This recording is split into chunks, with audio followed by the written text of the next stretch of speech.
नमस्कार दर्शक बंधु शुभ सकाळ सत खबर को आपण मानक स्वागत करुच्ची। आज हूँ मार्च मास 3 तारिख रविवार मु आपण पाखक ओडिशा तथा देश विदेशर किसी बचा बचा गुरुत्वपूर्ण खबर नहीं कर आसी। तेणुक डेरी नक चलतु आज खबर उपर फटाफट नजर पकाइबा। बाबा साहेब भीमराव आंबेडकर बस टर्मिनाल लोकार्पण कले मुख्यमंत्री। लोकार्पित है बाबा साहेब भीमराव आंबेडकर बस टर्मिनाल। यही आधुनिक बस टर्मिनाल लोकार्पण करछंती मुख्यमंत्री नवीन पट्टनायक। राज्यर सबुठारु बड़ बस टर्मिनाल उद्घाटित हो जाइछि। मुख्यमंत्री सह उद्घाटन समय 5टी अध्यक्ष कार्तिक पांड्यान उपस्थित रही। डिफेन्स क्षेत्र में भारत आहरी शक्तिशाली 40,000 कोटी टंकार डील कले मोदी सरकार।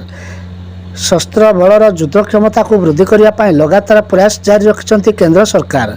यह मध्य केंद्र सरकार मोट 39,125 कोटी टंका व्यय कर 5टी प्रमुख रक्षा अधिग्रहण कॉन्ट्रैक्ट को अनुमोदन करिछि। एही तालिका रे मिग 29 जेट पाई BrahMos supersonic cruise missile radar क्षिपण सिस्टम एवं एयर इंजिन इत्यादि आमदानी करेंगे सरकार।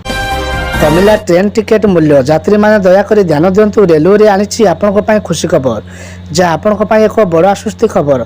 भारतीय रेलवे यात्री मान एक आश्वस्तिकर बड़ घोषणा। ट्रेन टिकेट भड़ा आज कम है। 11 दिन स्कूल छुट्टी रहिबो। चेक करंतु लिस्ट। मार्च रे 11 दिन स्कूल छुट्टी रहिबो। छुट्टी और छात्र छात्री मध्य एक अमूल्य संपर्क रही।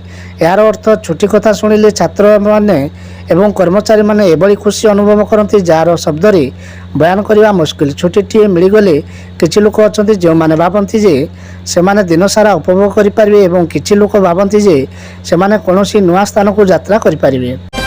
केते बढ़िला पेट्रोल दर दाम। सकाळु सकाळु झटका। भुवनेश्वर में सामान्य बढ़िला तेल दर। औषधीय तेल मूल्य में वृद्धि जारी करिछि। शुक्रवार अंतर्जातिक बजार में 2% वृद्धि सहित कारबार बंद होइछि। ब्रांड औषधीय बैलर पिछा $83.39 बंद रही। देशर तैल मार्केटिंग कंपानी गुड़िक पेट्रोल और डीजेल सर्वशेष हार प्रकाश करछंती। यही दिन मिल कालिया टंका। राज्यवासी खुशी खबर। कालिया योजना को नहीं बड़ घोषणा करा राज्य में लक्ष लक्ष चाषी उपकृत हे। कालिया योजना को नहीं निकट में राज्य कैबिनेट गुरुत्वपूर्ण घोषणा करथिला। चलित वर्ष कौन समय चाषी अकाउंट को कालिया किस्ती टंका आसीपे बोली कैबिनेट निष्पत्ति निया। पीएम किसान योजना को नहीं आसिला एक बड़ खबर। आहरी 90 लाख चाषी पाइबे पीएम किसान टंका। हाँ दर्शक बंधु फेब्रुआरी 2, 2019 रे पीएम किसान योजना आरंभ होता। यह अनुजाई योग्य कृषक परिवार को प्रति 4 मासरे 2,000 टंका सम्मान 3 किस्ती रे वार्षिक 6,000 टंका सुविधा जोगाई दिया जाउतला। पीएम किसान योजना निकट में कृषक अकाउंट को केंद्र सरकार पठाउतिले। प्रधानमंत्री किसान सम्मान निधि 16तम किस्ती। यापर सबुठी खुशीर लहरी खेली जाइछि। वर्तमान या आसी पुणी एक बड़ खबर। भारत सरकार कृषक मान प्रधानमंत्री किसान योजनार आरंभ कर गति 3.5 मास मध्य विकसित भारत संकल्प यात्रा माध्यम प्राय 90 लाख नूतन हिताधिकारी जोग होती। कृषि मंत्रालय यह सूचना देछि जे 90 लाख लोक को चाषी पाइबे पीएम किसान टंका।